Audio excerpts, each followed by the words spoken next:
அடுத்த வாட்டி சிக்கன் வாங்கினீங்கன்னா கொஞ்சமாக அதில் சிக்கன் எடுத்து இந்த சிக்கன் எக் பொடி மாஸ் ட்ரை பண்ணி பாருங்கள். செம்ம டேஸ்ட்டாக இருக்கும். அது எப்படி செய்து பார்க்கலாமா?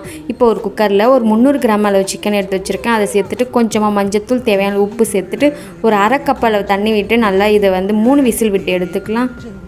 இப்போ ஒரு பேனில் ஒரு 2 டேபிள் ஸ்பூன் அளவு எண்ணெய் விட்டு கடுகு, கடலைப்பருப்பு தாளித்ததும் ஒரு 2 மீடியம் சைஸ் வெங்காயம் சேர்த்து வதக்கிக்கலாம். வதங்கும் போது ஒரு கொத்து கருவேப்பிலையும் சேர்த்து இது நல்லா வதக்கிக்கலாம். இப்போ வெங்காயம் இந்த அளவுக்கு வதங்கினதும் ஒரு ஸ்பூன் அளவு இஞ்சி பூண்டு பேஸ்ட்டையும் சேர்த்து பச்சை வாடை போகிற அளவுக்கு வதக்கிக்கலாம்.